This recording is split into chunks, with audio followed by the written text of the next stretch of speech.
Velkommen til et forløb i politisk teori. Jeg vil starte forløbet med at introducere to grundlæggende positioner. Grundlæggende positioner, fordi vi vender tilbage til dem flere forskellige gange, flere forskellige afskygninger i løbet af semesteret.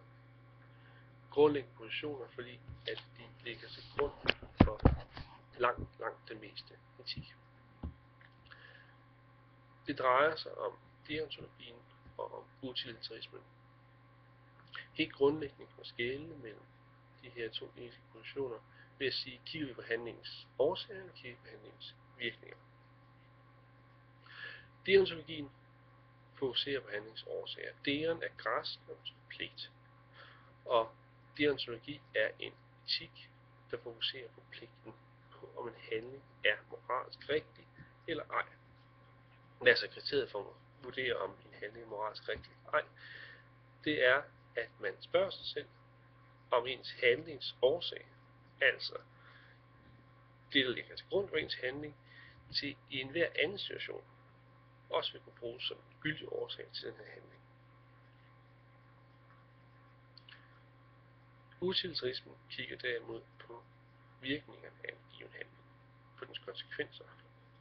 Vi kender ordet utilize på engelsk, det betyder nytte, eller drage nytte af, og utilitarisme handler lidt om nytte af en nytteetik. I dens mest grundlæggende form, som en lykke-utilitarisme eller hedonistisk utilitarisme, er kriteriet for at vurdere, om noget er nyttigt eller ej, om en given handling fører til mere lykke eller mere smerte. Fører den til mere lykke, er det en god handling, fører den til mere smerte, er det en dårlig handling. Lykke-utilitarismen fokuserer oftest på en enkelt handling, en enkeltstående handling.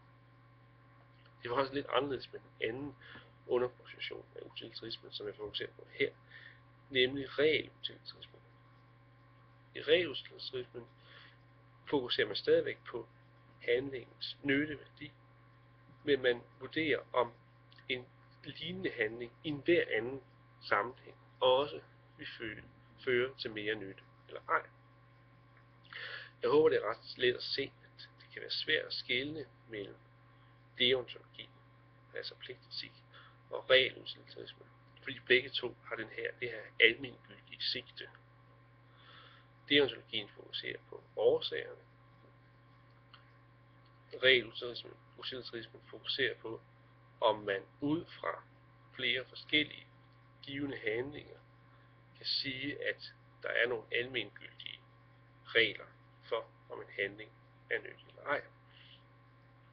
Det man oftest gør, når man vurderer udsagn, er, at man kigger på, hvordan bliver de her handlinger begrundet, eller man bruger eksempler.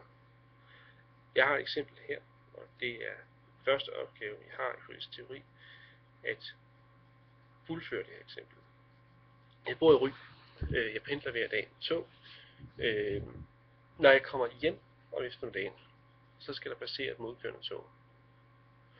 Og toget fra Aarhus, som jeg kommer med, det standser i den ende af stationen, som ligger væk fra perronen.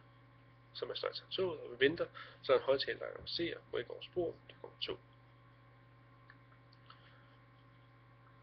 Det er imidlertid sådan, at der går op til 1,5 minut fra højtaleren begynder at annoncere, at man ikke går over sporet, og til toget faktisk kommer. Og det etiske spørgsmål i den her sammenhæng, det er så, skal man blive stående, eller skal man krydse sporet? Det her valg, det kan man begrunde enten deontologisk, man kan begrunde det utilitaristisk, og man kan inden for utilitarismen kan man begrunde det ud fra et lykkehensyn, eller ud fra et regelhensyn. Ved den deontologiske etik er der ikke så meget at rafle om. Der er man nødt til at blive stående, fordi hvis man vælger at gå over sporet, så bryder man loven, og man kan ikke meningsfuldt sige, at man kan gå over sporet og bryde loven, og så gøre den her handlingsmaksime, altså det, at man bryder loven, til noget almengyldigt. For man kan ikke i enhver anden sammenhæng sige, at det er i orden på loven. Men inden for begge de utilitaristiske positioner, kan man faktisk godt argumentere for, at man skal gå over sporet, eller man skal blive stående. Og jeres opgave, som skal uploades på Aula, inden holdtimerne tirsdag, vil være, at jeg argumenterer for, hvordan man inden for den løbe-utilitaristiske position kan argumentere for, at man skal blive stående, eller at man skal gå oversporet, og at inden for den regel-utilitaristiske position argumenterer for, at man skal blive stående, eller at man skal gå oversporet.